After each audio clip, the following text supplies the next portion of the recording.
Now for today's ride, we have a very unusual set of things. It's going to be really hot, and there's about a 50% chance of rain in the early afternoon. But the good news is we're getting out early, and I hope we're going to beat the rain. But the really secondary good news, even if it rains at these 85 and 90 degree temperatures, it's not the end of the world. But that summer riding suit of mine, it needs a trip to the cleaners pretty soon. Anyway, we're going to get out of here early and head out on the open road.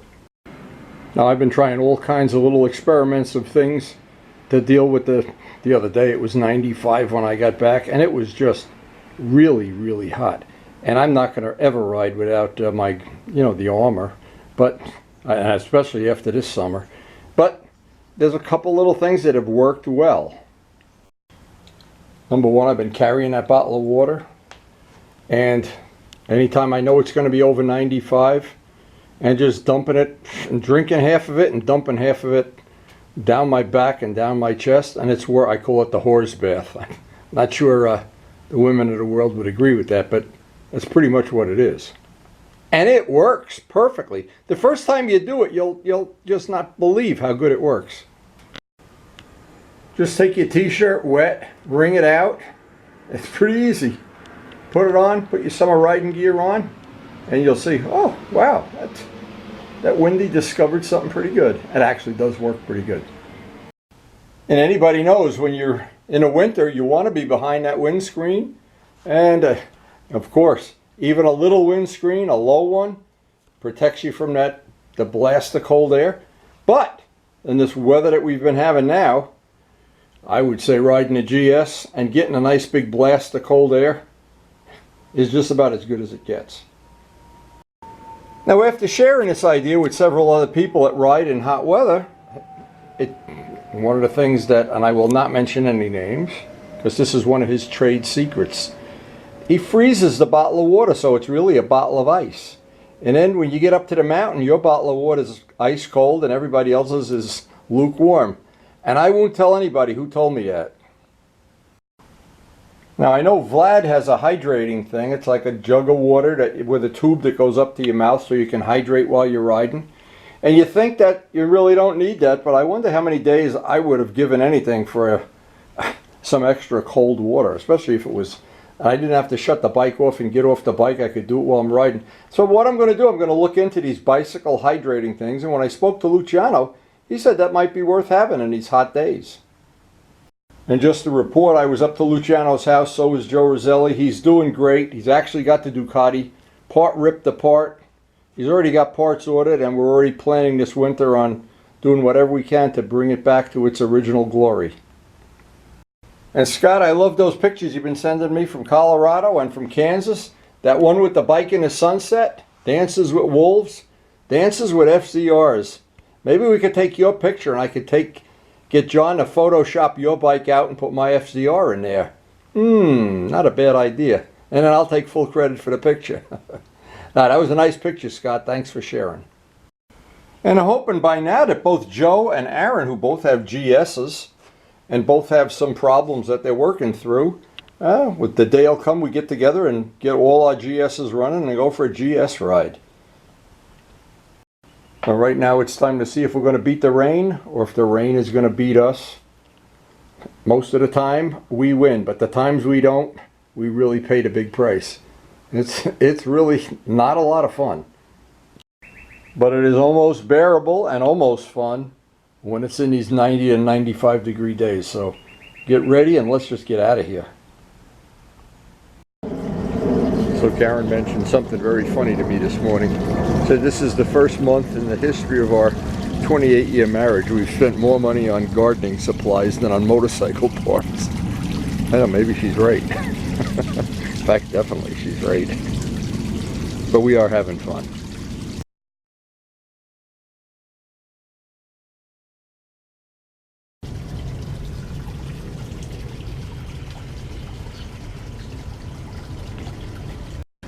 Crepe myrtle is starting to bloom here early in the morning. So I wonder how many Ducati parts I could have bought for what these flowers are costing me. Actually, you know how much these flowers cost? The packet of seeds was $1.39. And oh my God, a little cheaper than Ducati parts.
Now they say some of these sport bikes are like boat anchors, and maybe they're right. There really is a boat anchor there. Now that's a real boat anchor. Here's a baby boat anchor.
beautiful, beautiful day. Lower Hudson Valley is a beautiful place to ride.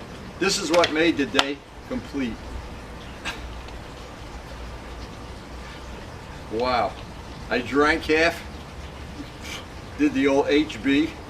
Oh my God. This is really, now what it's leading me to believe is I'm gonna check in with Vlad and see. He's got a thing that the bicycles use that has a tube goes up to your mouth so you can have a drink while you're driving, you don't have to stop. And one of the things I like to do when I plan out a ride, I don't like to stop. I like to start and go. I don't want to stop. So anyway, this was a great invention. Obviously we'll fill it up with vodka before the next ride. So I hope you enjoyed sharing this ride. We try to make each ride a little bit different, within reason. Every day is a unique experience. Every day we try to ride a different bike. Every day we try to just make it that it isn't Groundhog Day. So I hope you enjoyed sharing it with us. And thanks for watching.